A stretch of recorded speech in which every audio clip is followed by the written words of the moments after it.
Welcome to another episode of Out of the Blank Podcast. Ashley, it's a pleasure to have you on the show. Would you like to introduce yourself to everyone out there listening?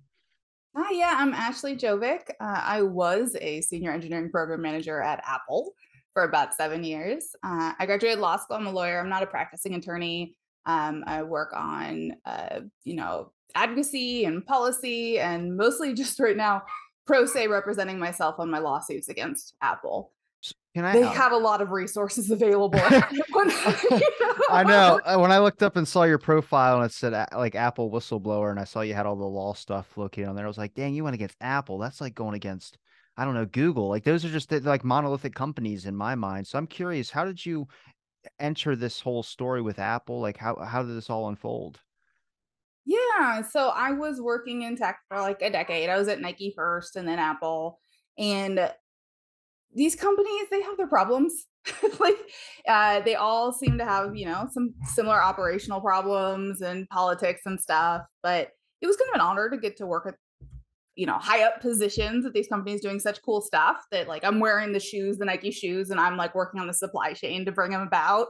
Or I'm the person pushing the button to like actually send iOS updates out Yeah, like yeah, during yeah. the period of 2015. If you got an iOS update, there's a good chance that I pushed the button that you got it from me. Like that's like a life story kind of thing, right?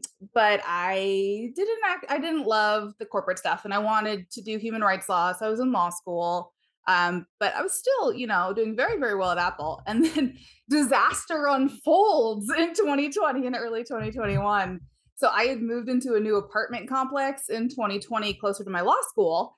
And I got sick within like a week, like disabling sick, like fainting all the time. My heart was going nuts. I felt just like I was dying. I'd never had anything like that before. Fast forward like 7 months, come to find out they had built these apartments on a bunch of toxic waste. And then fast forward a year and a half later, I realized also Apple's operating a secret semiconductor manufacturing plant right outside the windows of this apartment complex. And they're like venting all the crap into our windows. That's been like this year has just been digging into that. Being like, you're doing what? I'm like so used to like people being like, "Oh, it was built on top of an old cemetery," but you're like, "Nope, just built on top of a bunch of toxic waste."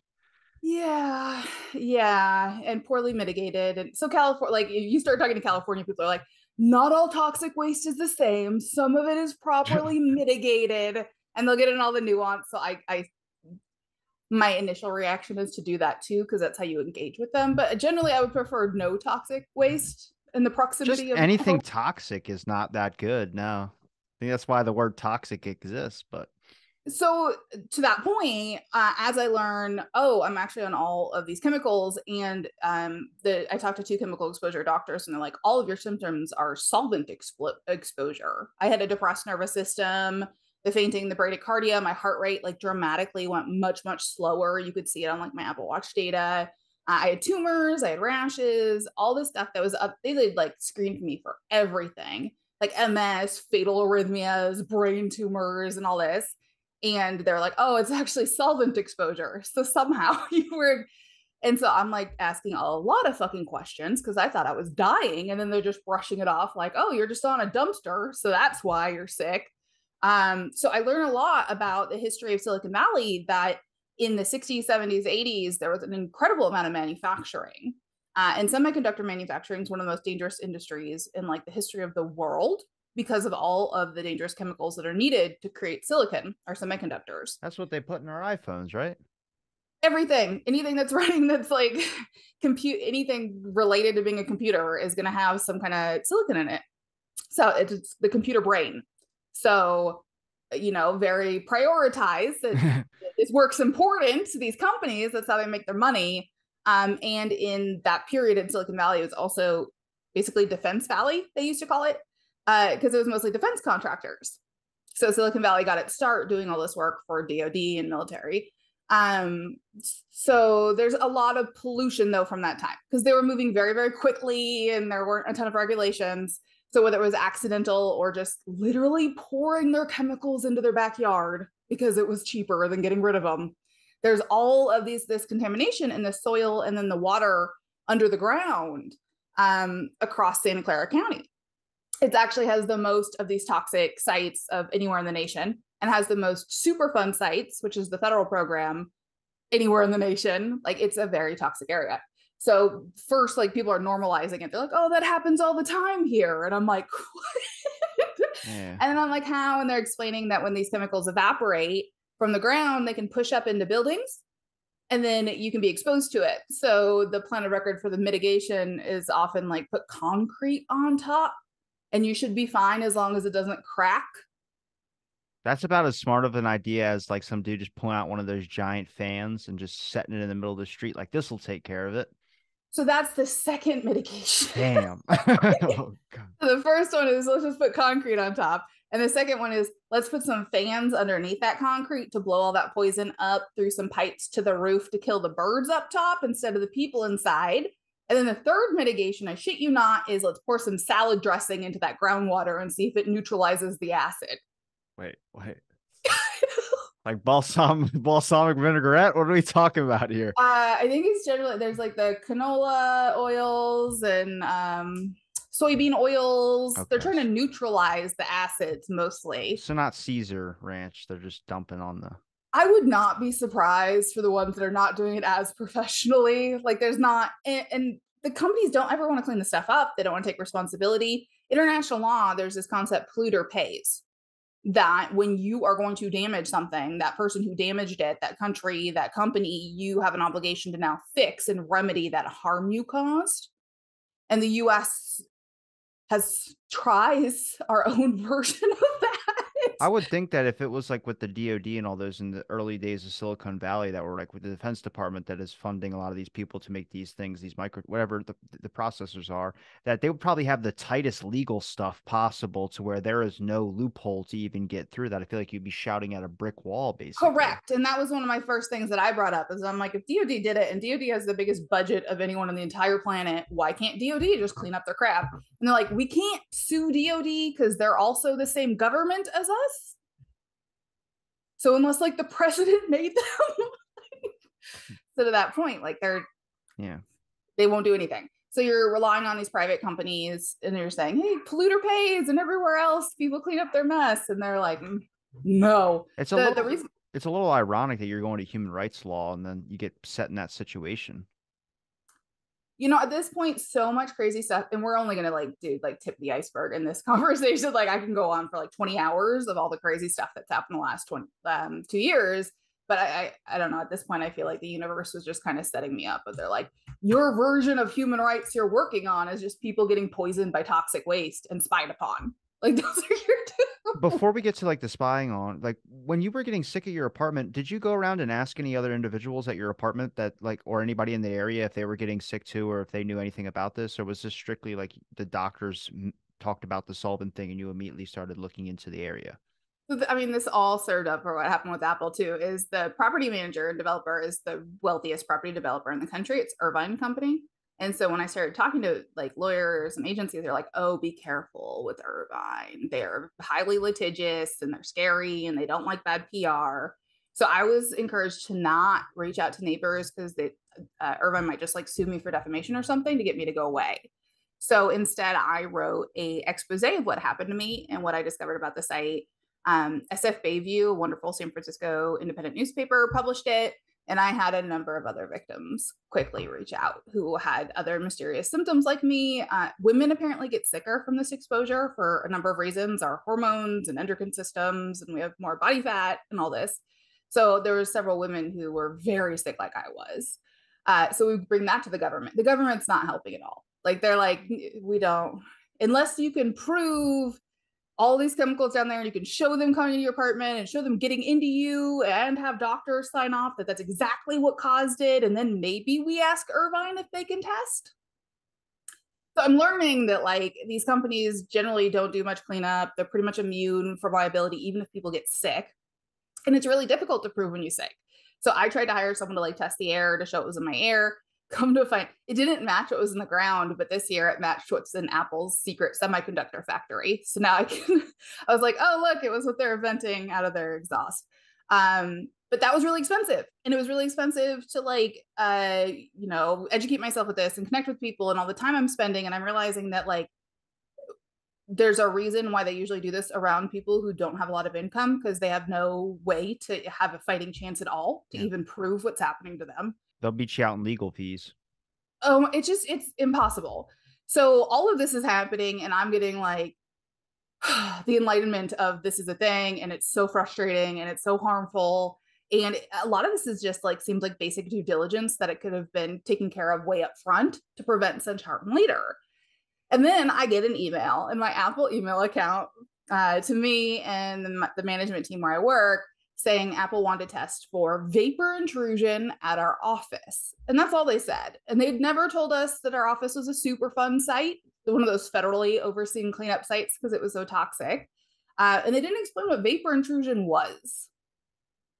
So I took that opportunity after everything I had just gone through, and I explained to them, and it was like managers, it wasn't even like, you know, the whole staff, of, hey, so just, you know, a Superfund site is this federally overseen cleanup site. It's federal because it's so dangerous. Here's ours. Here's the EPA link to where our office, you know, the EPA documentation for it. And by vapor intrusion, they want to check to see if those chemicals from under the ground are pushing up through our floor and that concrete into our air. Now, do they expect people to just know this who live in California and might be getting a job in California because it's just common history there? Or did they give you a warning before you got the job there? Like the first thing they should roll out on the carpet, like, hey, before you get your first paycheck, we want to let you know that this is built on top of one of those ancient burial grounds and you might get sick or something. Just toss that out to the side so I have the info. They absolutely will never do that. The only reason I knew is, so I'd been in Infinite Loop for a couple of years, and I was transferring to a different team into this office. And one of my good friends, she grew up in the area. And when she was asking, she's like, oh, what office are you in? And I said, I was like, oh, 825 Stewart. And she's like, you know, that's a super fun site, right? And I'm like, what is a super fun? She's like, not fun, fund. There's a D. Very unfun. And so she explains it to me. And then like when she tells it to me and I realize they never told me, and she's like, oh yeah, and like Infinite Loop's on a cleanup site and Apple Park's on a super fun site, Bloom too. And I'm like, you know, you inherently know that they don't want you to know that no one told you. And then as I go through this with the apartments, and I'm like, why didn't they tell us about at least the toxic waste underneath? And they're like, they're not legally obligated to if you're a tenant. They only have to disclose it if it's a real property transfer. And I'm like, what the fuck is it? And so there's and then there's a federal right to know, which I started learning about and became a very tense point of contention between me and Apple. So federal right to know, if you're a worker and you're working like at a manufacturing plant, your employer is supposed to tell you what industrial chemicals you're around, give those material data sheets of like safety precautions and what kind of issues they could cause and how to treat spills and all of that. And so when I'm complaining about my Apple office, which turns into this whole thing, because they were not properly overseeing it at all, it was lots of negligence. They found a ton of safety issues when the EPA raided the office based on my disclosures and found a ton of issues. But I was like, Apple, why don't you tell us? Don't we have a right to know if we're exposed to chemicals? And Apple's like, we weren't testing the air, so there's no evidence you were exposed to chemicals. Makes a lot of sense. Makes a lot of sense. Holy shit. All these little games, right? And like they're deadly games, but they're little things they're always trying to do to get out of trouble. And when everything blew up with that, so I start asking questions, and my boss tells me not to talk to my coworkers about my safety concerns. And he's a director. And I like escalate to my other boss, my senior director, like 700 people, 40 countries. And they're just like, yeah, don't freak people out, you know, just be chill. And I'm like, I'm not gonna be chill. So I start immediately getting retaliated upon from like HR itself. So what I later learned is what I stumbled into is Apple realized back in 2020 that they were the ones that probably made me sick, because they were actually had a bunch of chemical releases of very serious, dangerous chemicals, including ones that were like exactly matching all my symptoms. I just want to say, I know we're laughing about this now, but I understand the pain that you probably went through dealing with all this, and I'm very sorry for that. I had a similar experience at my work, so I can understand like the business manipulation aspect. It sucks, and it really hurts, and it makes you feel like you don't have any power in some things. And I think it's wrong, and I'm sorry that you went through this. I appreciate that, and sorry for you too. I do try to keep it upbeat so people will listen, because otherwise I just cry and then they cry and we all cry, and like it's hard to even talk about it. It's incredibly painful, and it shows the power dynamics in this country where just like refusing to provide information to ensure the employer has power over you, and you cannot even like begin to obtain agency to advocate for your own rights and all of that. It's just disgusting. So that started really bothering me, seeing that coming from Apple too, that they're trying to shut me up, and very quickly were trying to get me to like quit. It was clear, like they wanted me to just leave. And now it makes sense now that they knew that they made me sick and they were messing up on my office. So they were like, let's get her out of here. And I was like, absolutely not. I'm curious, but besides the HR stuff, like the emails and all that, like were they doing anything with like scheduling wise? Were they messing with your work hours at all? Were they shifting things around just to make it feel like you're more in a hostile? Like nobody wants to walk into their job and kind of be like sitting in their car and be like, fuck, because they have to go into work. That's a terrible experience, but I guarantee you most people have experienced that before. But then also being inside your workplace and realizing that like you feel like you're being kind of singled out or just pushed out just because you might have something that could be important to other employees. I mean, you're doing the right thing by trying to at least ask people and just be like, hey, is anybody aware of this? Like this is leaking in our office. And I saw a guy spreading salad dressing, out on the street. And I'm a little curious. So actually, to the last little bit of that before we move on, and let's go deep in this because it's important. But Apple in like June, so they sent the email late March, and they're retaliating. Everything is crazy, and like it's like June, they send me an email being like, by the way, there's a bunch of cracks in the floor, and we're gonna seal them all Duct tape. before we test the Duct air, man. tape. They brought duct tape, I bet you. I think they actually sealed them because when the EPA showed up, it was like freshly sealed. But I was like, you need to test the air before you seal them because that's exactly how vapor intrusion occurs. And we're going to have no idea what our chemical exposure was for 7 years if you seal it before you test. You also need to report that to the EPA. That's a change of circumstances because your mitigation system is now compromised and has been for some time. And Apple's like, we're absolutely not telling the EPA. And I'm like, I'm going to tell the EPA. And then now let's go through the checklist of retaliation. That's crazy because you got to think for your own health. Like you would want to know how much you were exposed to chemical wise. And if they're looking at more of like a lawsuit aspect for them being sued for whatever by the EPA, then but you need the info. That's important to anybody that was in that office to understand if you're going to have some long-term health effects that are eventually going to pop up. So there's generally about 100 people in that office at any time. If you think about over 7 years, you probably have like 400 and 500 going in and out. And then you have lifetime cancer. When cancer shows up in some organ, it usually doesn't, and they didn't have a risk. And then you go back and you try to find out. And I'm doing everything I can to document both that semiconductor manufacturing plant's crazy fucking behavior of just venting all these poisonous gases into apartments and a child's playground. I should not. And then this office, because, it could be 20 years from now, but then you're going to have some cancer cluster maybe, and they're going to want to sue and they need the evidence of what happened. So when I asked, hey, I want you to test the air before you seal these cracks is how vapor intrusion occurs, unless you poured a lot of salad dressing into the building, and I said, I want to know for cancer monitoring. Cancer monitoring was in the email, and they're like, no. And that for me fundamentally, I think permanently changed my relationship with corporations, capitalism, my views of employment, my views of labor rights. I was high up at Apple. I was like 4 levels down from Tim Cook. I was in meetings with executives all the time. I was also a huge position I was in charge of software releases for Nike's entire supply chain. I had these really amazing roles that even if I wasn't super excited about like corporate culture stuff, like again, I was trying to go into human rights law, it was still kind of a privilege. And I was still under this illusion of what that was. And for that conversation about the cracks in the floor and them refusing to test and me saying, do we have a right to know? And they say, no, you do not have a right to know. Like those conversations for me, I will never be the same or view employment the same way, of just realizing how disposable human beings are to corporations, despite what they might say about loyalty or family or whatever. They literally did not care if I lived or died and wanted to make it harder for me to prove if they were killing me.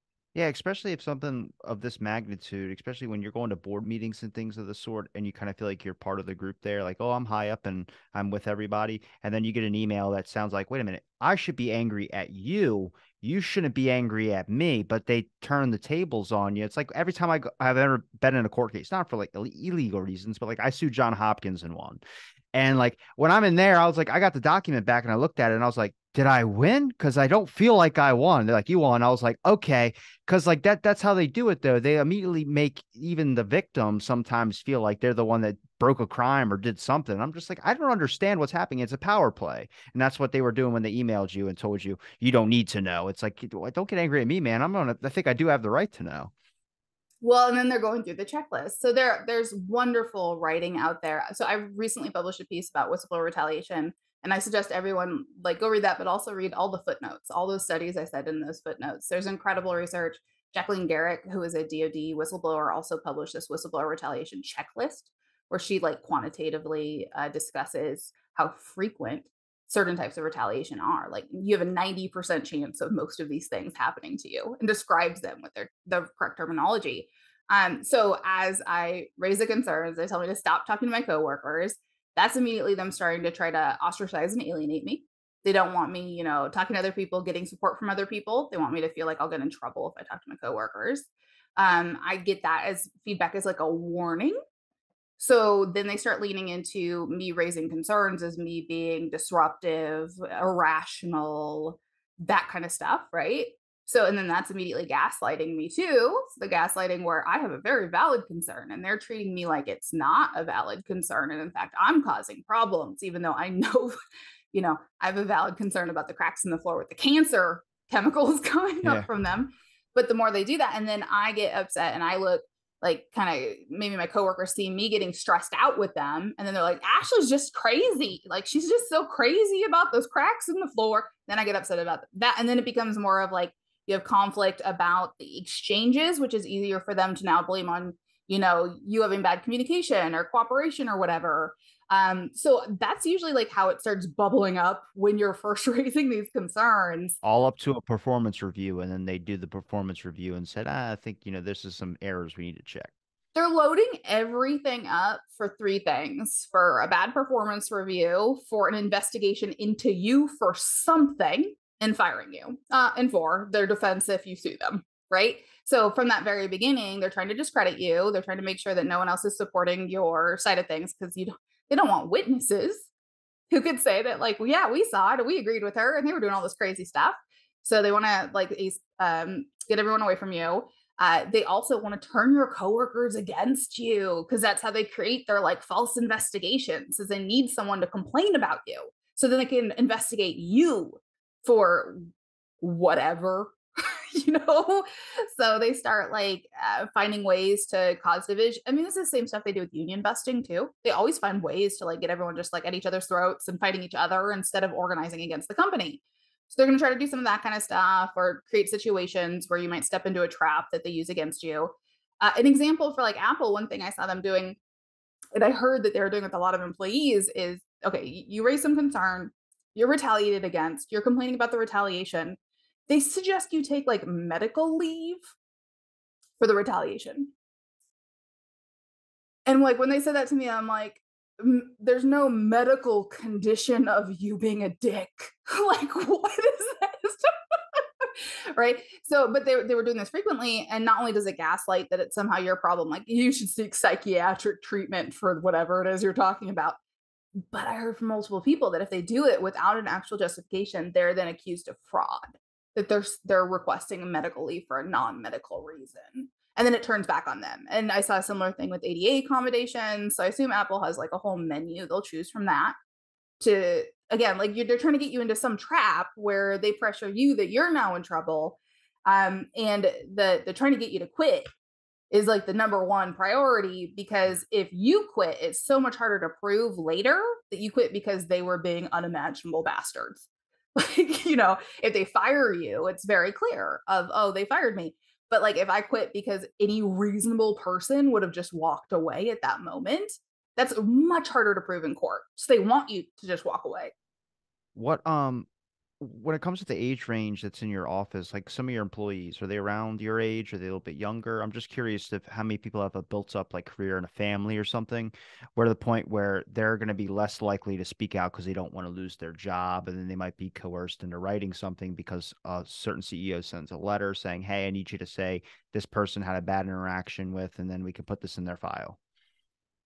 So if one, I didn't have employees. I was a program manager, so I would oversee like giant projects and programs and stuff. I didn't supervise people. That's important because I actually have NLRB rights. Like when I was going to this, I didn't really think that I was so high up, even though I didn't have employees. I kind of didn't think I would have like basic labor rights somehow as like an exempt employee, but I do. I have open NLRB charges and cases. So like, if you're not a supervisor and you're not like privy to confidential information about hiring decisions, like basically anyone can go through the NLRB. And if you're a private employee, so highly recommend looking into that if someone's feeling adventurous.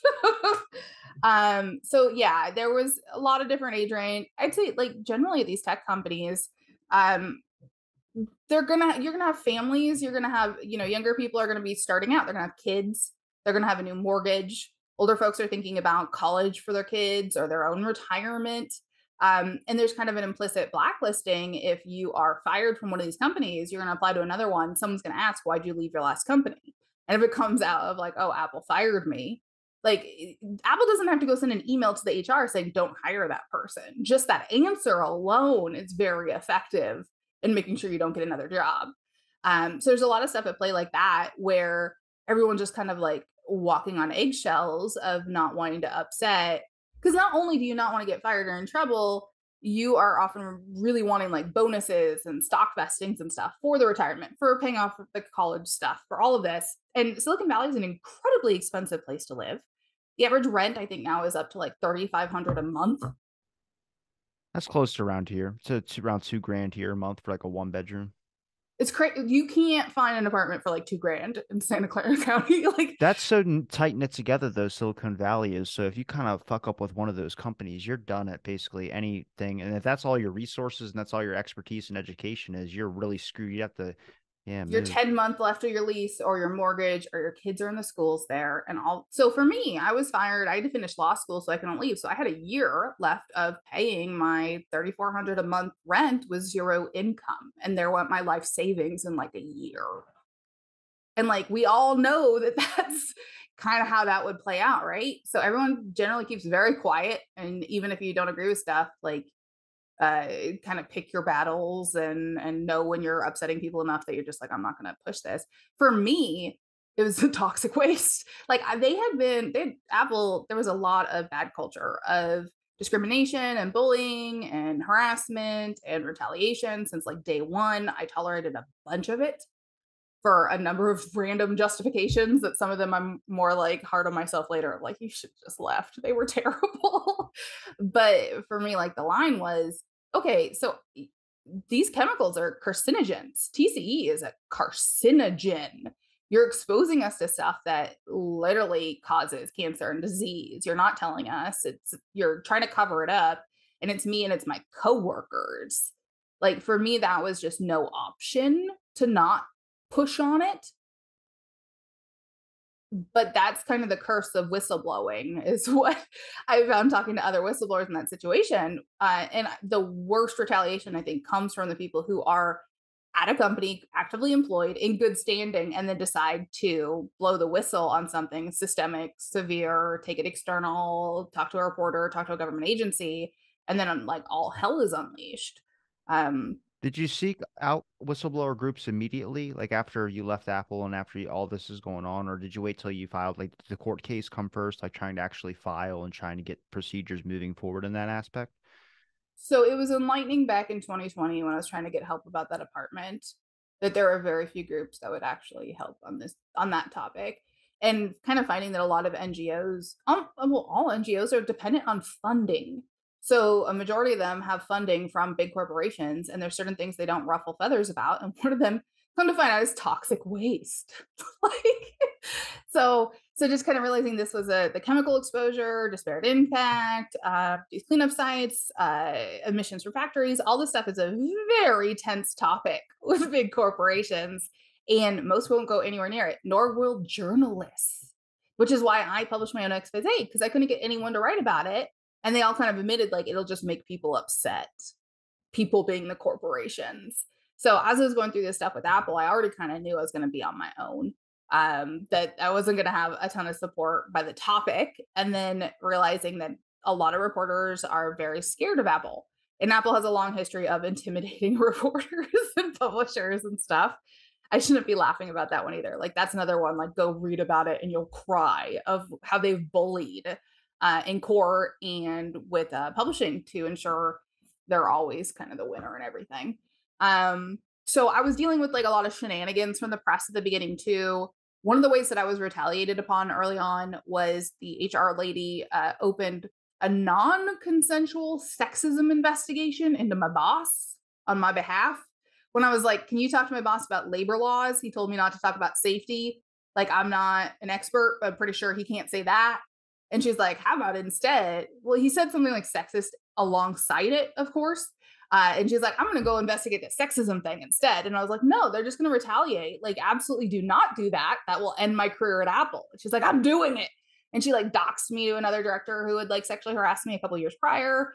And so they were setting it up so I would get retaliated by that investigation. And then that would cause me to want to quit. Again, like just there's always a huge menu of like ways they're going to try to destroy you. And a lot of the press early on was like focusing on that sexism stuff.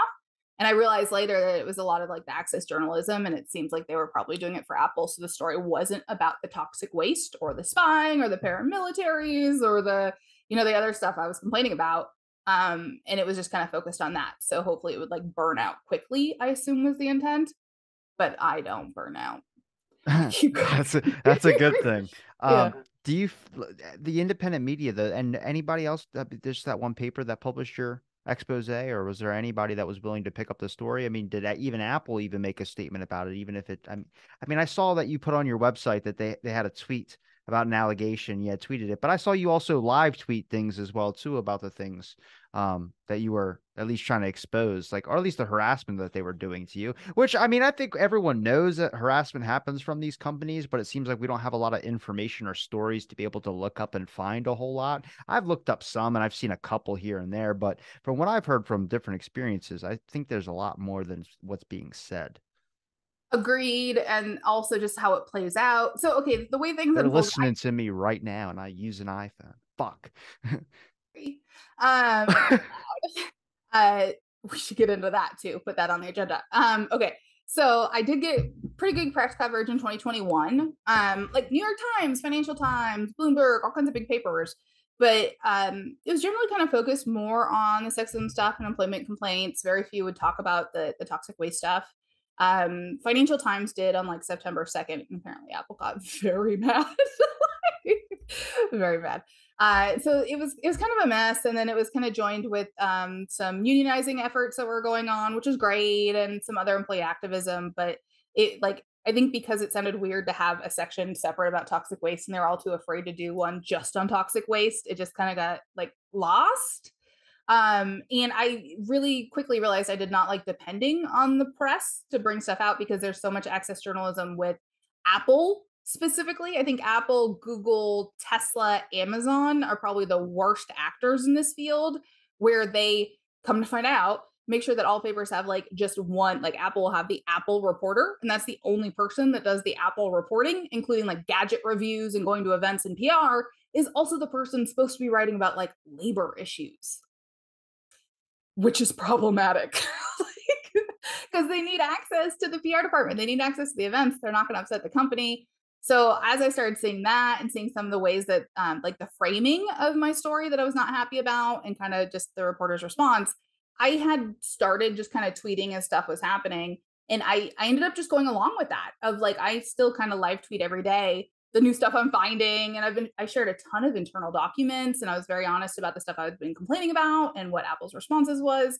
I think people have followed like it's like a real time true crime podcast or something. Kind of is. It's fucking scary, to be 100% honest with you. I mean, are you more concerned about the toxic waste stuff? Or are you more concerned about what these companies' power is and what they can do to people that really want to talk about an unethical thing that's going on? I mean, that's my focus would be, my heart goes out to the people that, are experiencing something like this in a company and can't speak out about it. I mean, I think it leads to everything else, but the toxic waste is also a very serious problem, but it seems like California has somehow normalized it. So the toxic waste, I was very, very lucky. I got something that is so rare for a whistleblower to get, which was my complaints actually resulted in an inspection that found issues. And I really pushed on them last year. The EPA is captured because Apple, like their head of lobbying was the prior head of the EPA. Damn. And it's like it's a whole swamp. So I was like foiling them and I've been pressing on them and making sure they're looking into it, and they ended up did. And now there's like orders for people to like actually fix stuff, and it's well documented there's issues. So like the government's actually involved. I assume there's gonna be an enforcement action out of it. And then the semiconductor plant, I was also able to get traction and get it documented and hopefully getting an investigation soon. So like that's why whistleblowers blow the whistle, and that's what it's all about, is like those initial disclosures, right? So I am like so grateful that I was able to get mine not only like out there and they were substantiated, and like unfortunately I was right that there were issues, but they're being addressed. So the more of like the reason I continue to persist despite Apple like harassing me still on a daily basis in a What do they variety of ways. Wait, what do they do to you now? I mean, do you have an iPhone or did you switch? I would switch immediately. It was actually the morning before I was fired that it occurred to me that even on my quote unquote personal device, that of course Apple would be reading everything in iCloud because it's not encrypted. Damn, they got my iCloud. Shit. Yeah, well, their privacy policy for employees says they will too. So I kind of put those dots together. They said they'd ban like any of your devices, even your friends' devices, if it's like they think an Apple business is implicated.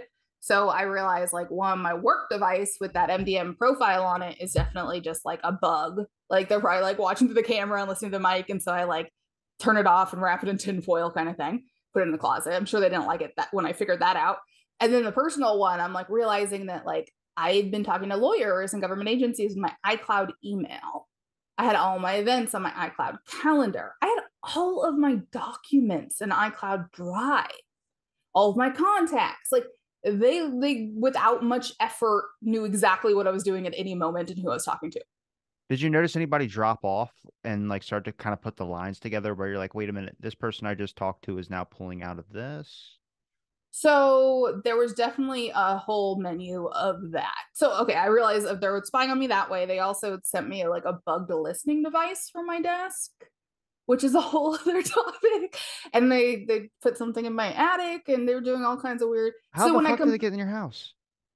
this is a whole thing, and I Oh get my really God. upset Look, my talking heart about goes it. to you for that. My heart goes out to you right now. This is crazy because it's literally like I don't like I already said I wouldn't mess with like I really poke a lot of shade at Disney because I look at a lot of bad things and I've looked at their past and everything. And everyone's like, you don't want to do that. And I'm like, well, look, I mean, they're just horrible companies. I'm not afraid of them. And then I start looking into like what they can control, and I'm like, oh shit, like I would be really screwed if they decided that I was a problem and then would just like, hey, you can't say these types of things to go after you. That's like going after Google. I couldn't imagine going after Apple. I would have to switch phones. I would have to do so much, but also I don't know what's connected to Apple. I hopefully my email's not, but I use my email on my phone and I But if you record talk to stuff. someone else who's using an iCloud account too. So this also occurred to me. This is also why I've started pushing really hard for antitrust reform.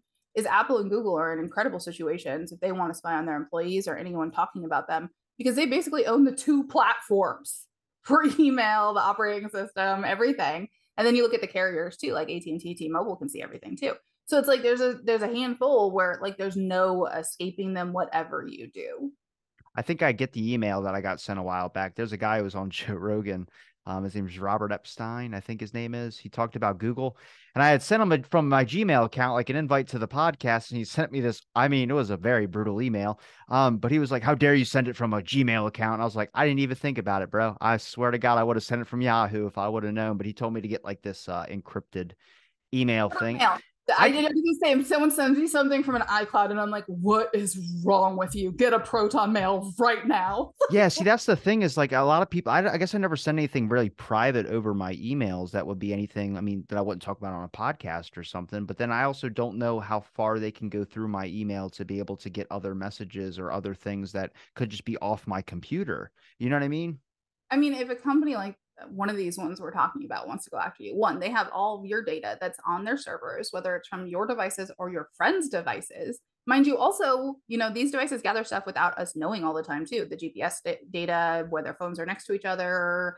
They have that thing where, like, apparently they like listen in the background for the infrasound for like advertising at grocery stores and stuff and track where you're at, right? So they have all of that crazy ass data. Then they can also just go buy that third party, the data profile stuff that we have no legislation protecting us about right now. So they can buy even more data. And then these companies, so one of the things I started protesting towards the end, okay, so all the hazardous waste stuff is happening, all this retaliation.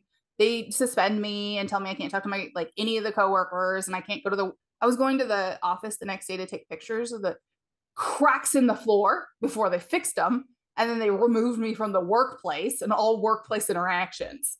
And I had like coworkers trying to take pictures for me. So I'm like pissed, and I know they're going to fire me. So I'm filing all these government charges too. But this is where it's like starts occurring to me of like, who is this company I'm working for? Because they're acting like ghouls. It's damn This is Dick not like Cheney is who it is. It's you Dick Cheney in a black cloak or something. Well, I mean, it's kind of worse than that. So I had started looking at the board of directors too, because there was also a conflict. My Apple office was the TRW Superfund. TRW was a defense manufacturer that was acquired by Northrop Grumman. The longtime executive of TRW Microwave, mine was a TRW Microwave building. They actually apparently were like an NRO project building the mass surveillance satellites in my Apple office.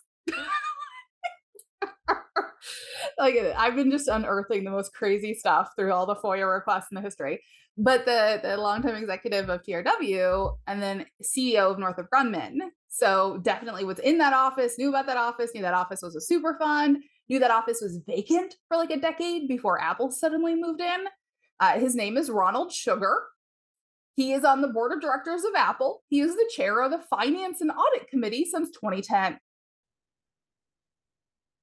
I'm so fucking curious what happened after Steve Jobs died. Jesus. So, I mean, and then I start looking at their board and I realize there's Northrop Grumman, there's Boeing, there's BlackRock. Oh, fuck. Arthur Oh, Levinstein's fuck. now doing this like immortality project, that Calico thing, where he wants to make it so people can live forever. So they're doing these weird medical experiments. And I'm just looking at it, I'm like, Apple is really good at marketing because they're like not just like one of the others. Like I think they're actually really bad, like really bad. God. And I'm digging into lawsuits. Like I want to see how they dealt with employees too. That was like that first week I was suspended, where I was like, what's going to happen? And one of my very favorite cases ever, and of the Apple ones, is this Banco v. Apple, and it changed the trajectory of how I approached Apple. It was a hardware engineering manager who in 2013 found out one of his employees was embezzling and reported the embezzlement to his leadership, which was my organization when I was fired. And they told him to look the other way because she was a high performer. So just let her keep embezzling. And, our contracts say like you have a duty to make sure that you report issues and make sure they're dealt with. Otherwise, you're also liable for whatever is happening, right? So he escalates again and brings it to HR, and HR is like, oh, thank you. Yeah, she should be fired. No embezzlement. But also you're fired because you're a snitch. So Joshua Benko decides to sue Apple, and Apple does not deny it. Apple to the court says, we fired him because he reported embezzlement, but we can fire people for whatever reason we want to. We're Apple. And the judge did not have it. So he was trying to argue his termination was a violation of public policy. And Apple said, crimes have nothing to do with public policy. And the judge is like, I think fundamental to public policy is a workplace free of crime. Apple. Oh So my God. And it was a breach of the warranty of good faith and fair dealing with contracts, where if you're setting an employee up for failure to say you have to report issues, but then we're going to fire you for reporting issues, that's a contract breach too. So it sounds like he won and he got a settlement. But when I read that, I was like, this is going to be a mess. So So then I'm filing a ton of complaints because he had lost rights because he didn't file a SOX charge. If he had, he probably would have had a easier time dealing with Apple. So I'm filing a bunch of stuff. But that's when I also really pivot to, I don't like this whole dystopian mega corporation crap. And I've been looking at Apple, so their board, but also their like Apple Global Security team. There's some peculiar articles out there. The one that I found that was also very enlightening to me is they, I can't remember what it's called. It was, they were something Apple Gestapo in the title.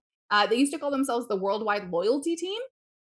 It was published in 2009. So in the Steve Jobs day, their like global security team to supposedly protect from leaks called themselves the Worldwide Loyalty Team. And then some of them called them the Apple Gestapo. And the description of it was just like surreal of how crazy it was. Constantly watching, they come in, everyone has to like step up and stand away from their computer and they'd be searched and you can't leave or you'd be fired, all this stuff. So that was like, I think Apple's first whistleblower about, I just call it a paramilitary at this point. Goddamn Illuminati is what it is. It's, and then there's more recent articles coming out. Some stuff was leaked, I think intentionally leaked by Apple to scare people, but like we'd have our secrecy trainings all the fucking time for like everything. If you want to know anything, you had to have a special new contract you signed and have a new training about don't tell anyone anything. And in it, they like even disclosed to us that team is basically all ex-CIA, ex-FBI, ex-NSA, ex-GCHQ.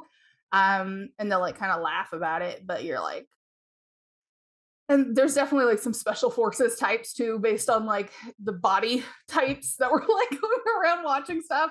And you're just, it's so that you're like, okay, so you hired people who are trained for military and combat and government surveillance, and they work for you at a private corporation now with probably no oversight whatsoever. Like they can see everything, but who's watching them when they own their own platform?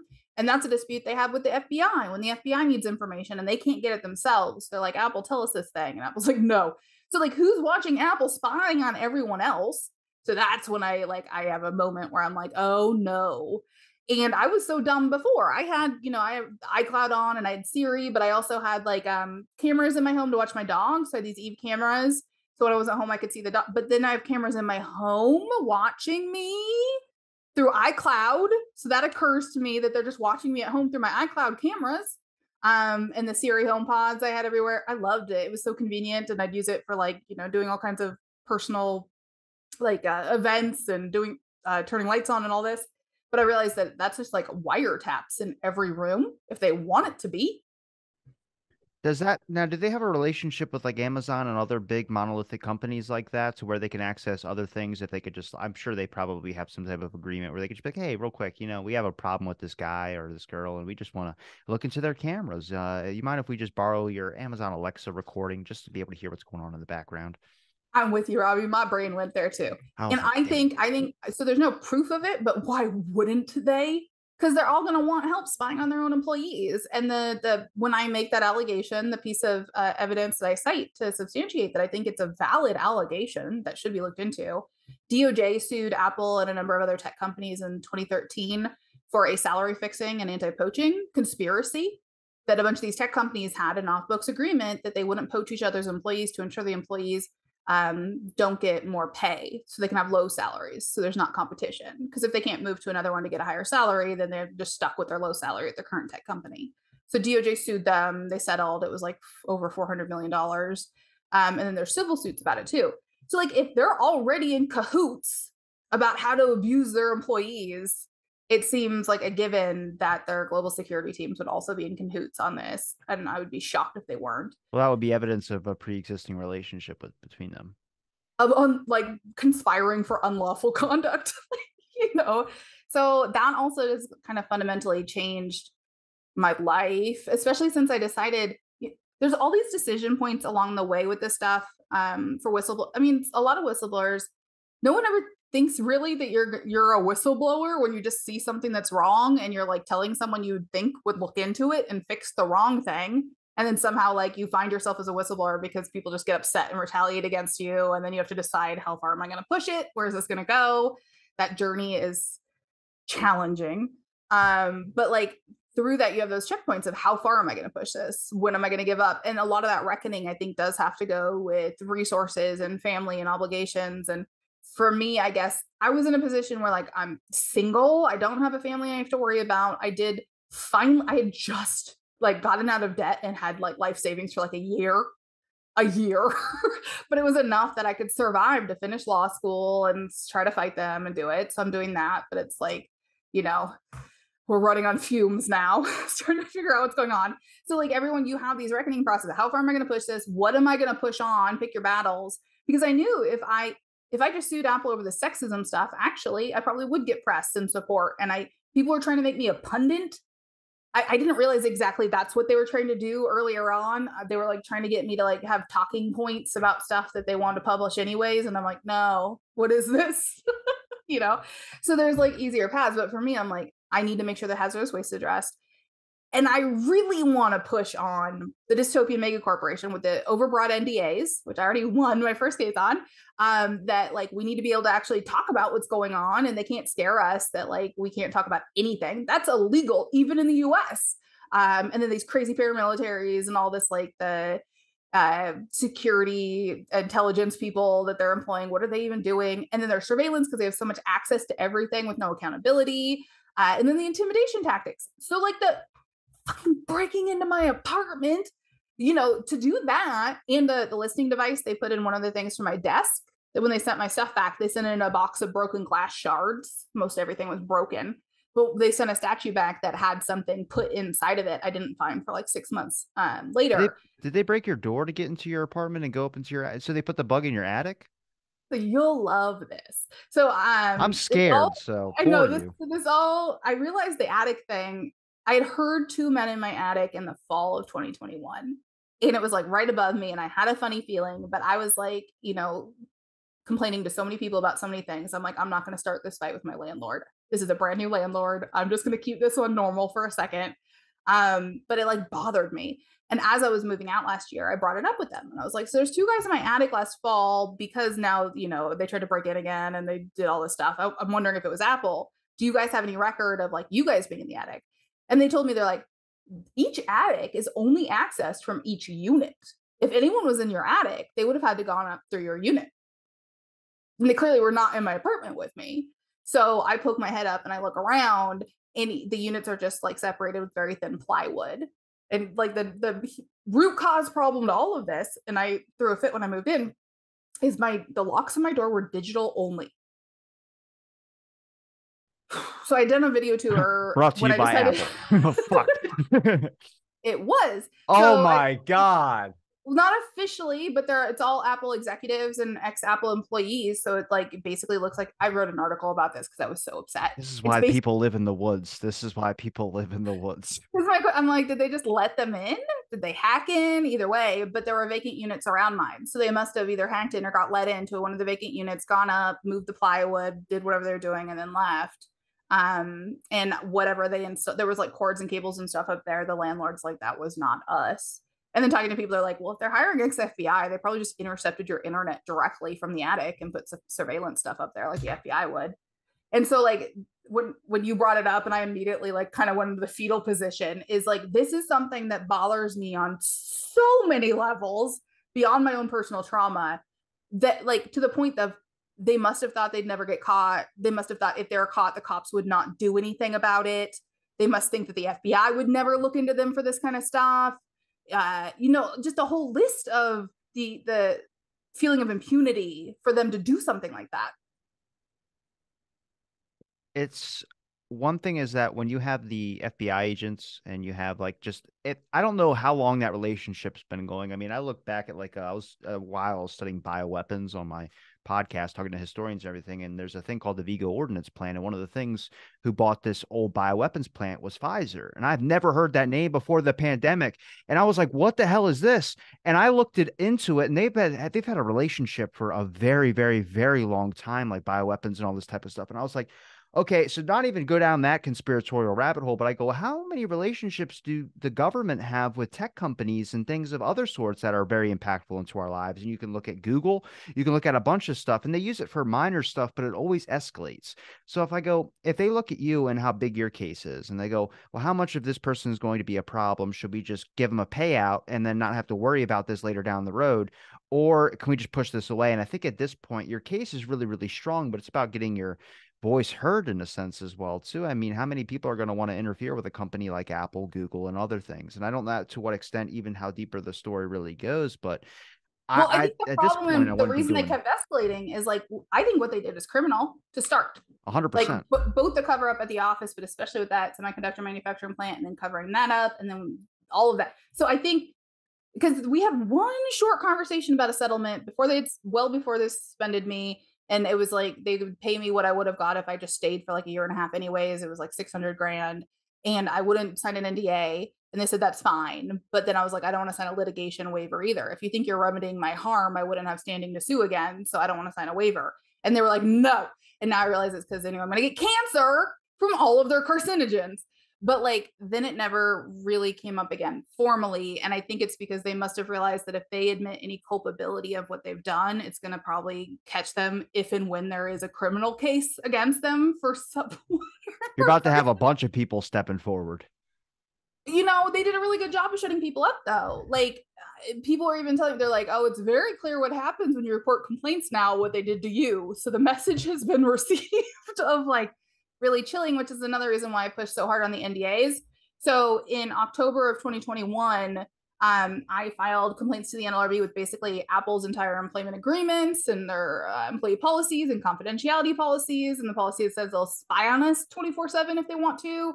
And I said, I believe these violate federal law. And I had been taking labor law. So I was like in my textbook being with Apple's policies being like, oh, that's illegal. That's illegal. That's super illegal. You can't do that.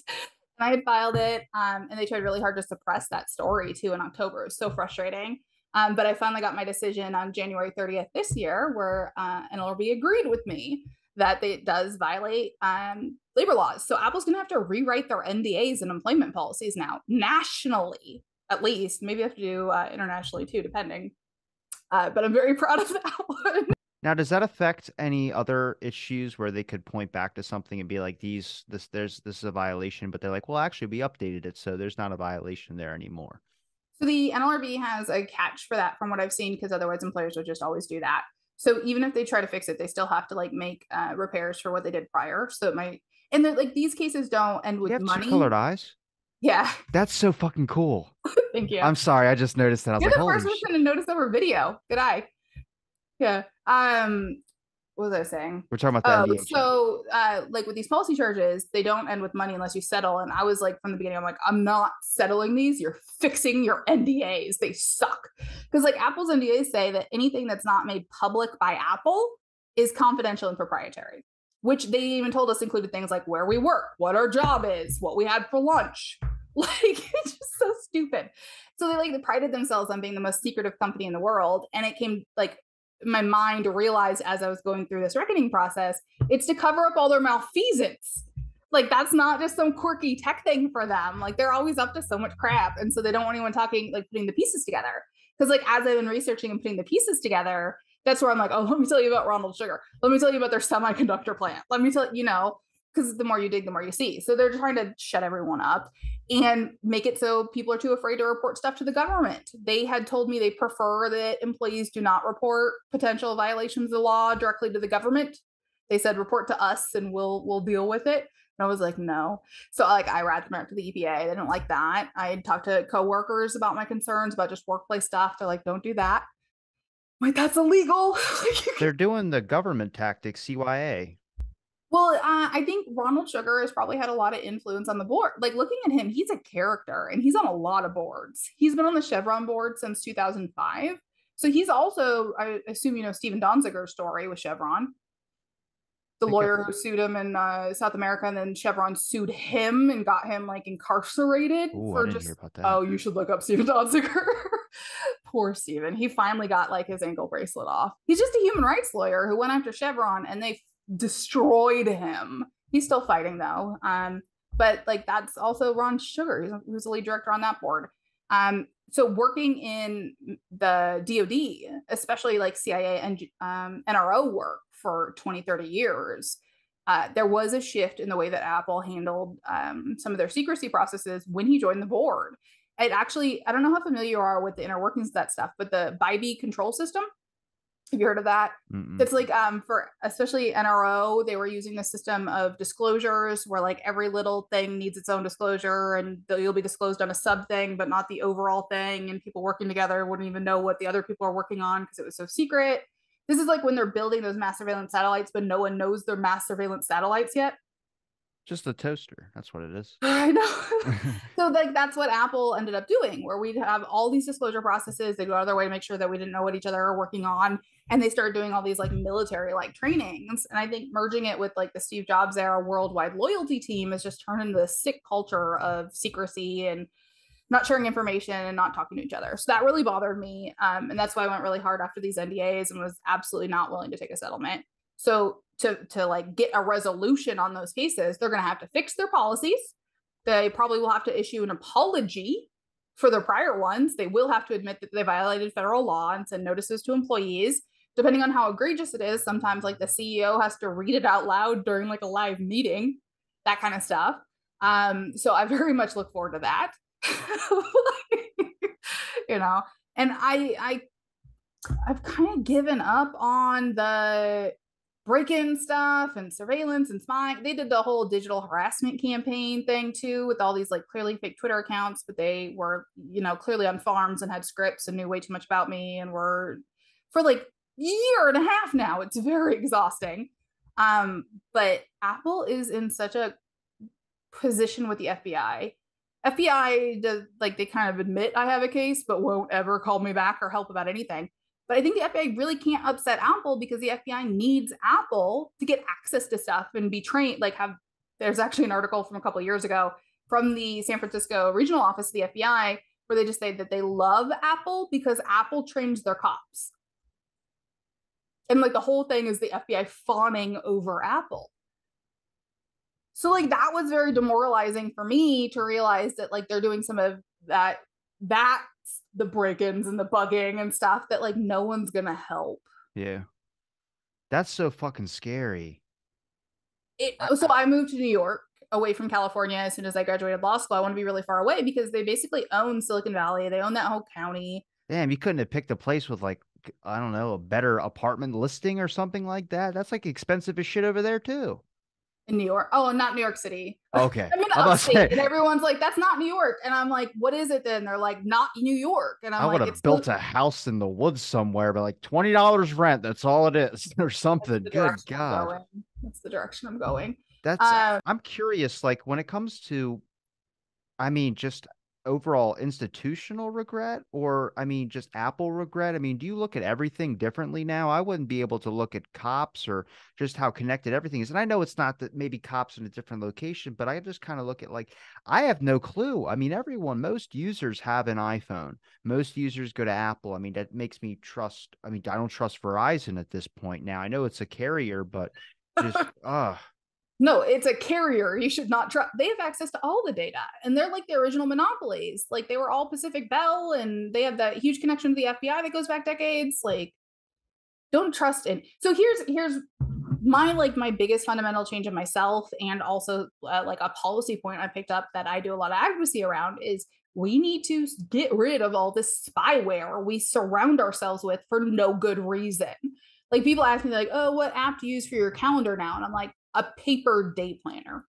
People are like, what do you use for files? And I'm like, I have a printer and a file cabinet for like sensitive stuff. And thinking about it too, like not only can they spy on us, they can delete our data if they felt like it. I was realizing like the books I have in like an Apple library or Amazon library, they can easily remove. So if I have something on a niche topic, like I don't actually have possession of it. So between like, I actually want to have control over my things, but also I don't want them watching everything I'm doing. And somehow we got tricked into thinking we need these smart speakers. We need all these cameras in our houses all the time. We don't. They just get a ton of data from us. We give them money to buy their products. And it all goes back to the toxic waste because every single one of those things has semiconductors in it and silicon. And to create that silicon and semiconductors, they're either doing it, now they're starting to do it in Santa Clara County again, but we moved it mostly to Southeast Asia. And those people are getting just as sick in the actual process and the waste. And it creates so much toxic waste and landfill stuff, and so much water. Like, water is going to be a really big issue very, very soon, to have potable water for everyone. And we're spending so many millions of gallons of water every day on data centers and building this stuff. Like, I think that's our biggest threat, is the consumption and destroying the planet to build the stuff we don't even need for like the just the current day surveillance capitalism economy is very disturbing. This might be a different question from the Apple stuff, but when it comes to Nike, I mean, how long did you work at Nike for? Because I have a question about during the Nike stuff when it came to the NBA. I forgot what they said to China. I think they were just asking about where their shoes getting, the people that making the shoes getting like a decent wage or something like that. And China made a statement and banned that and like the NBA and a bunch of stuff from China. And I didn't know what that was about. Did you know about any of that? I don't remember that. I was there from 2012 to 2015. It might have occurred, but something else I realized through all of this was my brain could not watch that stuff while working at the company. So like at Apple, I couldn't read the stuff about the China factories and the suicide nets and that kind of stuff in any meaningful way, because then how do you function working at that company, knowing what they do? This isn't exclusive to these tech companies. I think a lot of us are in those kind of positions. Most companies in the US are very exploitive, you know? So it's hard sometimes to sit with what they're doing and still have to like participate and have that work. So that was something that, looking back, I regret, though, of like, I expected more from myself kind of thing, of like, if it upset you, you should have just left. And I think that's also why they create such like cultures of loyalty and the whole family thing. But they also farm kind of younger kids as well too. At least people like in their early 30s or either mid 20s, late 20s. And it's like at that point you're already kind of like being like, what the fuck am I going to do with my life? And I want to get on a career path. And then you get this amazing job at Apple or Google or any of these types of things. And I have friends that are my age. I'm 25, but I have friends that are just got a job at Google or something like that. They're like, I'm set. I'm ready to go. I'm like, yeah, see, that's the stuff that starts. It's like what happens when like you're not going to ever want to do anything to upset that company. You're thank God that you have the job. So of course, I mean, it makes perfect sense. And it's like a devil's bargain. I mean, do you sit on the board of like, I feel so unjustified by whatever's going on in here that I want to step up and say something about some unethical concerns? Or, I mean, I don't even know if I would be able to do that. And I have spoken about a lot of things that are serious unethical issues, but at the same time, if you're asking someone to put their life and career and basically their future on the line, I mean, not a lot of people take that. And I know people say we got to stand by your integrity. I was like, look, when you're in that position, that's not for millennials and Gen Z. Like, as an elder millennial who grew up during the recession, who graduated with crippling student. So like when I finally had that year that I could have like actual savings that I already depleted, I had just paid off finally my undergrad student loans because they had bubbled up to like basically 100 grand and it was crippling me and I couldn't ever afford savings as I'm trying to get these jobs. And a lot of us, like, we grew up, even if you had, like, I didn't, but even people who had like family wealth, was like, you didn't have that during the recession. People lost so much freaking money, and everyone's struggling. So jobs were a big deal. Being able to have income was a big deal. Making a lot of money, I think, for people who grew up during that time, that is something you'll just shut your mouth and be like, okay, whatever you say, please. It's scary. because the thought process goes in your head of like, oh, of course I'll step up. Like when you hear someone's experience, you go, I would have stepped up too and done the same thing. In the moment is a different thing. And especially when it impacts your future. I mean, do you think that like even with the Apple stuff, like if you ever won the lawsuit or if you ever got like a good settlement or just something or just good justice in the whole area of what stuff is being unjust, but do you think that you would be ever free from Apple just having, I feel like you're monitored the rest of your life. Like I hate to say I'm it like not, that. no, I will never be free. I don't think I will ever recover from the trauma of everything that's happened, the institutional betrayal, the moral injury. Because there's also, I had discovered along the way that actually, the government's completely captured on all of these labor agencies. So like, as much as I was hoping Apple would do something to help and they didn't, Then I go to EPA, and all this FOIA is coming back that EPA was trying to cover it up forever and run cover for Apple until I finally like wore them down to do their goddamn jobs. And then like going to NLRB, I had to get my case transferred to another region because they were such egregious. He said I couldn't provide evidence. He like tried to get me not to file those charges about the policies. He literally worked for Apple. Come to find out, the only other investigator at their office was actively applying to join Apple HR at that moment. So like going through that process too, like you lose faith in democracy. You're like, do we actually have a democracy? It feels like corporations literally just run everything and can do whatever they want. So I don't think I can ever like this Plato's cave. I left the cave. I wish I didn't leave the cave. You know, red pill, blue pill. Trust me. It's hard. And then to your point of the like seeing stuff and not saying it forever, actually the completely legitimate justification Apple came up with for firing, they sent a workplace violence interrogator to fire me suddenly, like the day before my NLRB affidavit, without giving me any reason. And then they came up with it later. They said it was because, so I was sharing a ton of information. I was complaining so much about all their harassment over the 7 years I was there, a lot of their crappy policies, and I was looking into their history and sharing that too. Like the Apple Gestapo article, and I found an article about Apple like breaking into someone's apartment looking for a prototype, claiming they were cops, threatening to deport him, like in 2010. just someone should be in jail. God, don't piss off them or TSA. I'll tell you that much. That'll really fuck with you.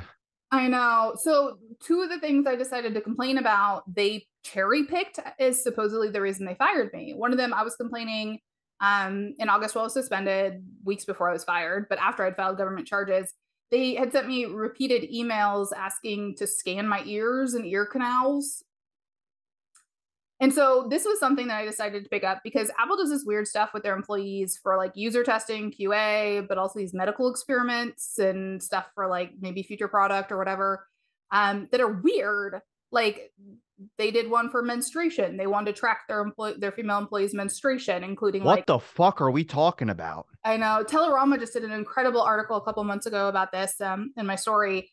And one of my friends was willing to share a picture of the box. They gave her the stuff to measure her cervical mucus and report back, kind of like, this is your employer. And it's not even like, what do they do with the data? Product development. So they're gathering free data, instead of having to pay anyone from their employees to build their new products. How much can you tell from a menstruation?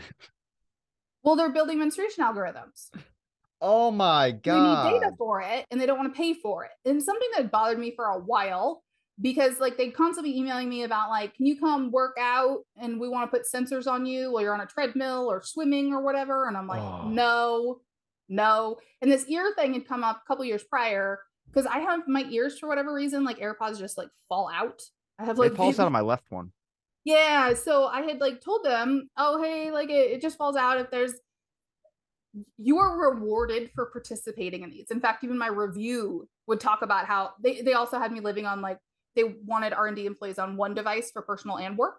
And it was like, would have the corporate profile so they could gather the best bugs, they say.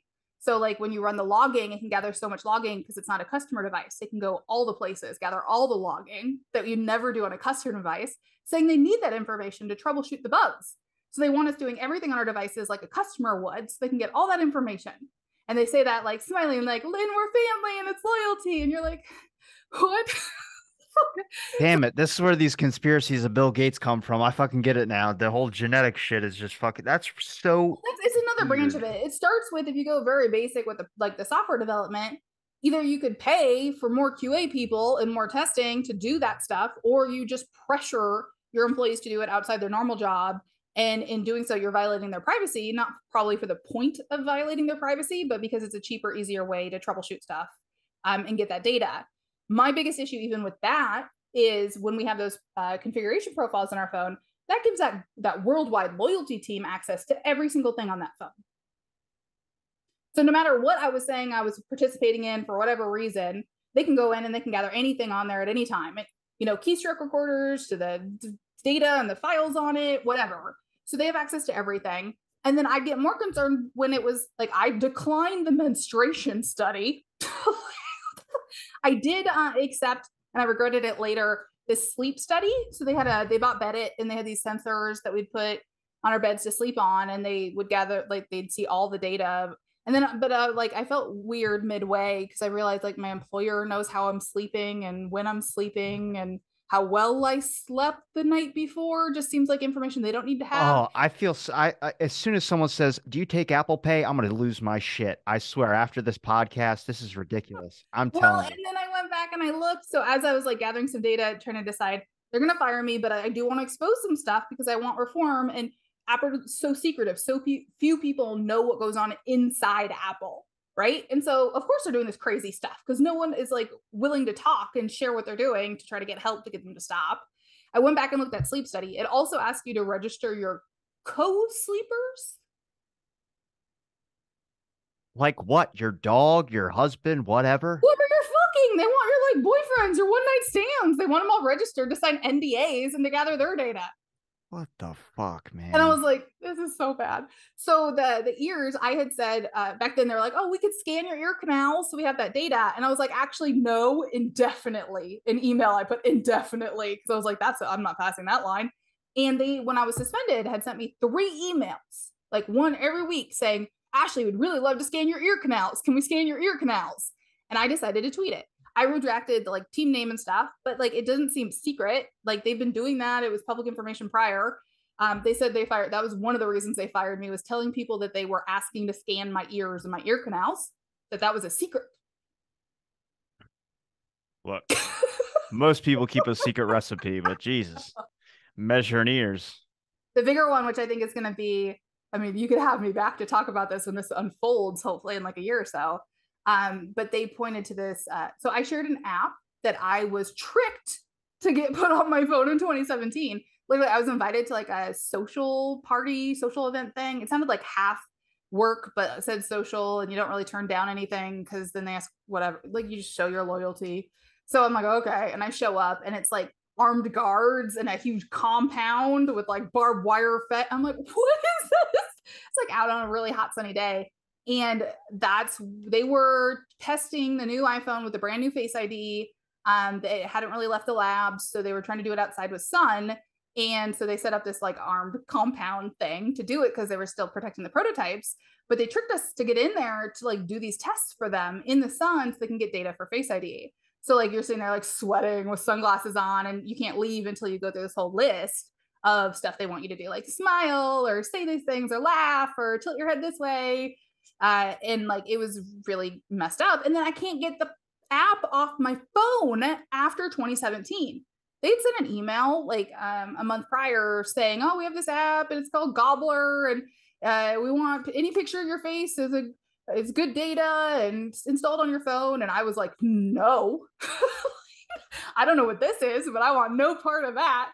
And that's what it was. And then it's just like forever on my phone. And I'd like try to sign out and I try to remove it, but like you have to update your software build every day to the new whatever development, and it would always like reinstall. And it would go in, and every time it thought it saw a face on your front camera, it would capture a number of like photos that looks kind of like a video and your biometrics. And it would be in an image format in that app. And so you could scroll through and you could see all these pictures it's taking of you wherever you are, whatever you're doing, just anytime that front facing camera thought it saw a face. So not even yours, people you're around, kids, if you're out in public, anything. It's gathering all those biometrics too for product development. So if I'm not even on the photo app or anything like that, it's just doing it even if my phone's like, what happens if it's sitting face up? As far as I am aware, it's not on employee or on non-employee phones. They did get a weird patent that it sounds like they wanted to play something like it. Thank God. I was thinking of the number of selfies people take. I was like, thank God I've only taken like 2 in my life, and that's it. Most of the time I'm taking pictures of my feet. So they got my foot size pretty indefinitely. Well, no, here's the thing. And I mean, it was published in an article called Apple Cares About Privacy Unless You're an Apple Employee on August 30th, 2021. Gizmodo wrote a wonderful article about it after Apple sent me like a letter saying stop talking about this, and I got a lawyer to tell them to cease and desist their harassment of me, and they never replied. Please stop talking about this, but do you mind taking our ear exam just once? Come on. Word to God. So that one's Apple Wander fired. They settled on an absurd excuse, and it talks about this in depth. So they said that me disclosing that app was secret because it was product related, and so that was justification to fire me. I just shared that it was called the face gobbler. I didn't want it on my phone. It was on my phone. It was, oh, so you were saying like, oh, selfies. No, it was set up so anytime anything moves in front of that camera, even if your phone's like off, black, there's no there's no like alert or signal it's doing it. Just as if that camera's up, it's constantly watching. And anytime it thinks it sees a face, it captures all these images and biometrics. So like some of it is stuff where it was just on my desk and I'm working and it can see part of my face. So it's capturing me as I'm talking and doing stuff. And I shared a very redacted, which I didn't even think I had to redact it, but I did just to be careful, series of these videos of me, of it capturing me doing stuff without me knowing clearly. It had taken naked pictures of me. There was a picture of me in the bathroom. And I feel it's probably actually illegal to do Yeah, this at 100%. all, right? Because again, they're saying they're using this for product development, which is a problem anyways. Is it actually consensual data to build your products? This is an FTC concern. And I filed out with FTC of like Face ID was built on non-consensual images of naked employees in their bathrooms. You should look into that. Like, what the fuck? But then you also have it's capturing non-employee information, right? If you and I were in the same room together having this conversation and I had that phone just sitting on the table, it probably would have captured 20 different images of you and your biometrics. And then Apple's saying now if I had warned you or told you that was happening, I'd be fired. Good luck. I look like Tom Holland, so it's all right. But it's like these secret images, like you can't do that, That's what especially to say scares me you're is making money off of it. I've caught my phone a couple of times, just recording things and looked at it like, what? Why does that say the red recording thing's going? And I'm not recording on any apps. Nothing's open. I've closed everything out. I've cleared every single thing, and it's still doing the recording thing. And then it just cuts off. And I was like, I don't know, it's a bug or glitch in my phone or something like that. I'm not saying anything important. I'm I not. looked through your history of all the interviews you've done. You're probably being spied on by someone. What? What's the point of conversation if you can't talk about? I did get recommended by a few top names to get a certain thing with my email, just to make sure it's not like. But I always lose email. I don't care. Why can't I talk about things? I don't understand why people get so offended. I'm not sparking up any dangerous things. I'm just kind of trying to get the info out there. So I highly recommend the encrypted email. Proton Mail is what I've been using. Signal's not perfect because it doesn't encrypt on rest, but at least it encrypts while stuff is transferred. So like if they have access to your physical desktop, they can still read all your messages on Signal. So I warn people like don't think that it's like completely secret. If it's secret, like leave your phones at home and go talk on a park bench. Like it's maybe secret. And then for like computers and phones, cover your cameras. My God, people. Like I am so embarrassed. I went so long without covering all of my cameras. And then now, like my desktop computers don't have cameras. So I have an external one that I'll plug in for a meeting like this, and then I unplug it. So there's nothing that could even activate to watch me. I only use this computer to do this, so thank God for that. Because I don't. But also Yeah. my phone. I use my phone when like I'm drinking or something. If I'm like scrolling on TikTok and laughing at funny videos, or I'm hanging out with friends, that scares me. I don't know. Like that phone thing is like I try to use my social media as less as possible. I have ADHD, so I tend to get a lot of input and not enough output. I feel like so I tend to get anxiety and just shut it off.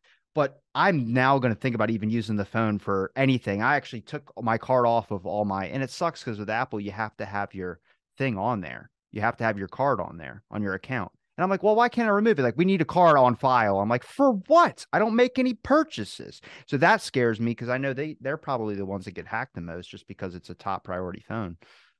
There's just so much data in one place too. So I just caution people. There's a lot of stuff that you, even if someone's like, oh, they never come after me or I have nothing to hide. I'm like, it will take 2 seconds of your time to get a little sticky thing to put over your camera and just keep over your camera. Just do it. Well, like the gobbler thing, because it was taking pictures of anyone around me. And then Apple comes out and formally says if I had told anyone it was taking these secret videos of them and capturing their biometrics, that I would have been fired. So then I can't tell anyone and it's secretly spying on them and violating Apple's actual supposed privacy policy for customers because they said like, that's not part of it. If you're standing or you're talking next to an Apple employee, right? And then thinking about that policy, like where they say they would spy on any of my friends if I was talking to them, or they think that I had shared stuff with them about Apple, means they're spying on. And if every tech company is doing that, I think people are finally coming to terms with how much the government spies on us. But I think we have not started to come to terms with how much like corporations are just constantly spying on us, and they can. And despite what they say in their like formal privacy policies, they have all these other internal privacy policies, privacy, that says that they will spy if like, for protecting their business or fraud. This very broad statements, right? Like, so they can gather so much information. I think it's just good to minimize how much information you put out there. But for me, so like when Apple sent me that saying that's why they fired me, I could tell they just picked the closest thing they thought they could that maybe they could try to argue is somehow product related. And I could tell they were implicitly threatening that they would sue me in federal court for some type of IP violation if I was to say anything more or even tell the government what it was. Like they were telling me, like, don't tell anyone else what it is. And when they sent their letter to the government saying why they fired me, they didn't explain what these were. They called them like Project Alpha and Project Beta. They didn't say, oh, we were trying to scan Ashley's ear canals and she got real irritated about it.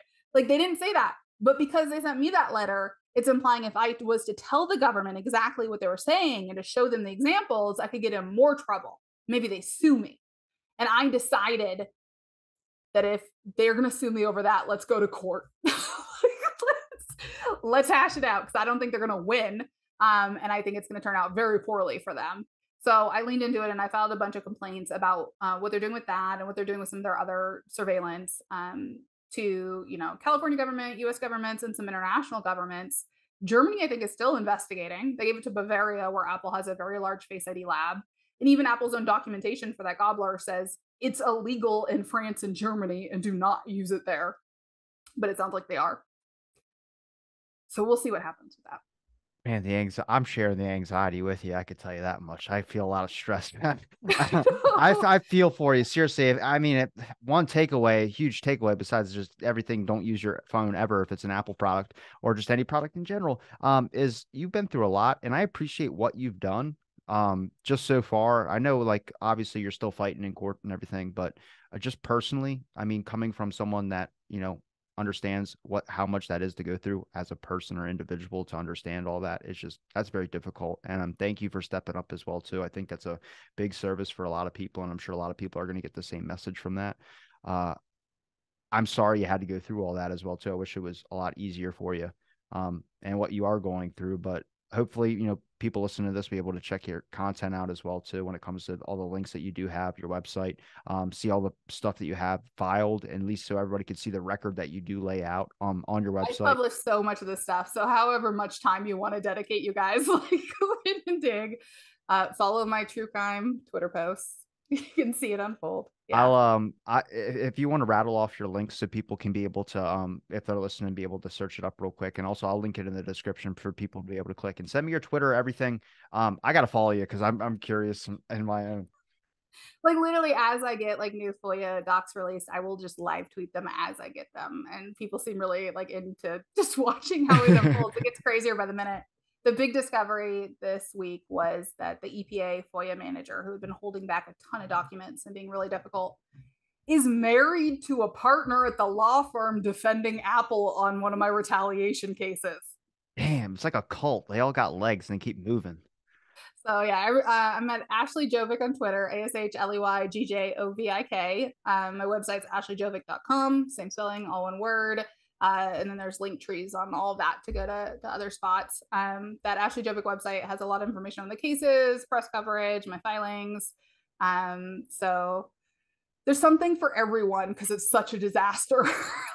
That menstruation thing got me. That's fucking nuts. I could tell you that much. Far. It's too far. So this is, and then when I went looking to see if there's precedent on this with the big companies, I assume Google's doing it. I assume maybe Facebook or whoever's doing it too, but I couldn't see anything public about it of an employee coming forward and saying, they're doing secret medical experiments on me. It's too like World War II. Can we please put an end to this? And I think in the US, we are so far away from GDPR. GDPR says you can't do that because the employment relationship is inherently coercive. So an employee can't actually consent to an employer about things that are that invasive because they will fear that they'll be retaliated upon or will be retaliated upon for declining to participate. So that employers can't ask. So things like that, video surveillance or gathering biometrics, you just can't do that in Europe. And I think the US is so far away.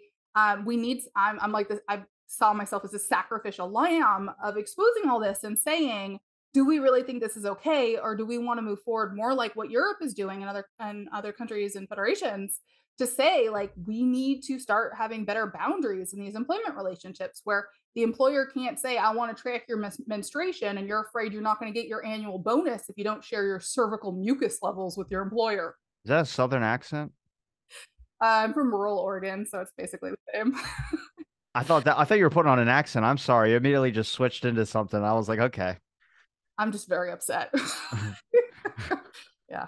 So I think it's good to like, I'm trying to bring it out. I'm trying to cause discussion.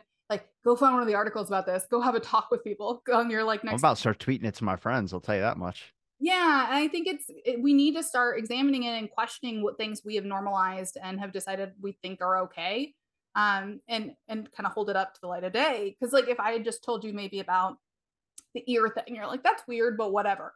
But then when I'm like, and the menstruation and whoever I'm sleeping with, and you're like, that's not okay. I think we normalize a lot of it, but it gets so bad, it gets so egregious that hopefully that can trigger us to be like, maybe we shouldn't be doing this at all. Maybe they should just pay actual people who are consenting to go do that separately. I talked to a couple people on my show from other countries about emerging technologies and how fast they're encroaching onto like birth control and things of this sort, where it's like, well, this is like very like period trackers apps, a real thing.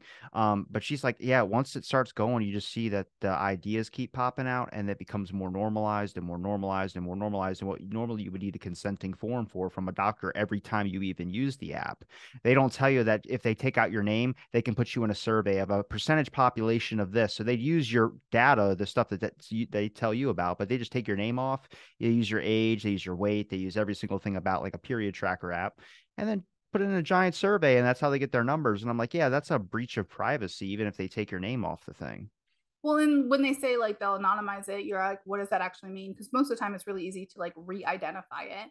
And if folks haven't seen, go check out the decision from FTC. Yes, I believe it was yesterday or Wednesday on Ring. Ring got in really big trouble because they weren't controlling all these recordings they were taking with their cameras, and all kinds of employees and contractors could see all these super personal videos of people in their homes. And they even caught one guy that was creeping on women's cameras in their bedrooms and bathrooms. It sounds like there was a whistleblower like who tried to raise it to her boss, being like, the dude's creeping on all these women, and the boss was like, it's fine. And then the complaint says that the boss realized it was an issue when it was only pretty women the guy was Damn. creeping on. Like, so you see, I saw that and I'm like, that's so, everything about that's so loaded. I could talk about this for 7 hours. Like, what are we doing? So the lack of controls of who has access to the data, what are they doing? Why are they even doing it? And flagging issues. And then like a qualitative decision like that of when is it creepy means like you have no governance. You clearly have no internal controls or governance. So the FTC said that and said like part of your remedy needs to be actually creating oversight programs and records and tracking documentation. You need to delete all this crap. You need to delete any algorithms you built off these non-consensual recordings. And then they're supposed to like they requested like issuing an apology to consumers saying, so we did some bad stuff, but we're going to be better. Like, so it's good to see that there's some movement starting here, but it really is with this egregious, it was like mine of like pictures of naked women in their bathrooms and their bedrooms seems to be the only thing that finally pushes it over the cliff. Like, yeah. Ashley, we've been talking for about an hour and a half, a little bit longer. I appreciate the time you gave me to talk on my show. Seriously, you're welcome back anytime. I'm sure once I start diving through your Twitter a little bit and looking through some of the articles that you have posted about, I'll have you right back on because I'd love to talk to you again. It was a pleasure. Like I said, thank you so much for giving me the time to speak on my show. Is there anything you want to say to out there to anybody listening? Any warnings? Any advice? Yeah, we'll link to my whistleblower article I just published, to the whistleblower retaliation article. I just want people to be aware that, especially in the US, when you raise issues, it seems more likely that, not seems, data shows it's way more likely than not that you'll just be retaliated upon. And it's rare for issues to go forward. So that doesn't mean people shouldn't bring issues forward, but I do encourage people to use that threshold of like, some people say, like, are people going to die? Then you're a whistleblower. If people aren't going to die, you're not a whistleblower. I think it should be like a lower threshold than that, but properly prepare yourself that there will be probably an antagonistic response. So as much information as you can gather, evidence, prepare yourself with PR, prepare yourself with your families, all of that. I do recommend, if possible, like anonymous reporting. Like if I could go back and find a way that I could have stayed anonymous, I probably would have. Like if I had a time machine.